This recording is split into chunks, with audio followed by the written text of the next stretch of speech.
Dangerous deception. If you are looking to buy a car, beware. Thousands of vehicles in Wisconsin have a lot more miles than the dashboard says. It's odometer fraud. The I-Team's Casey Geraldo discovered Southeast Wisconsin has a lot of it.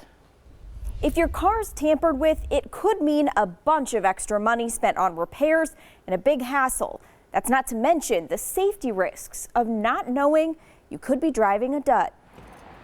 From friend, I felt more comfortable with somebody that I know, to fraud. they are very expensive friends. Christina Mudick trusted people she'd known 5 years to sell her this used 2011 Volkswagen Golf. We have found out that there is actually an extra 100,000 miles on this vehicle. Mudick thought she was buying a car with just under 60,000 miles for $5,700. There's a clear odometer fraud. When you realized that, what did you think?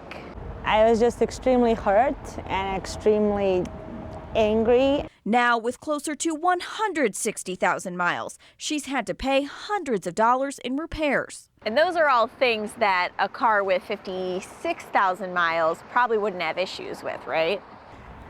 I would sure hope so. There are others out there with the same problem. She's one of at least 3 people to report Tomas Lushnevsky to Wisconsin's Department of Transportation since the start of 2018 for doing the same thing.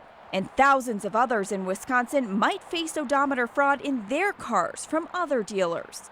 Carfax estimates Wisconsin has 25,000 cars with incorrect odometers, which is up from about 23,000 last year.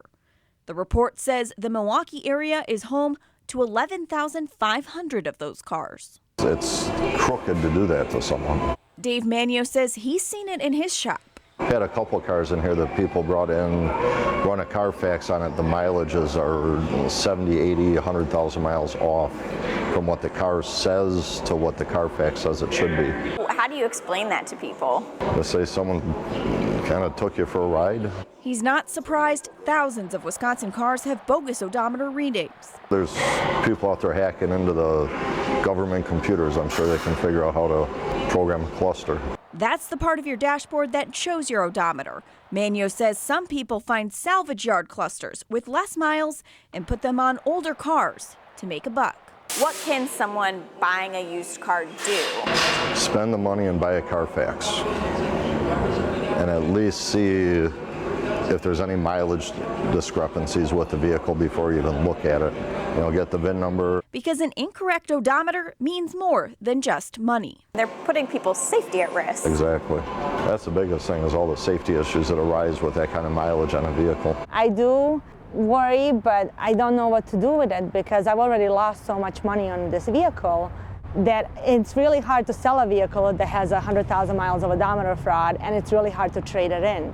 Mudick has filed small claims cases against Lushnevsky and his wife, who co-owned the business he sold her the car through. The Department of Transportation tells us it is still reviewing the possibility of criminal charges for Lushnevsky, who is no longer a licensed dealer. We called several phone numbers and knocked at their home. We could not find him. If you think you might have a car with odometer fraud, head to this story on TMJ4.com right now to report it. Thank you, Casey. Also on TMJ4.com, listen up. We're going to show you the specific parts that might show the true age of your car. We're also going to let you know why certain vehicles are easier targets for odometer fraud. Check it out right now. Just go to TMJ4.com.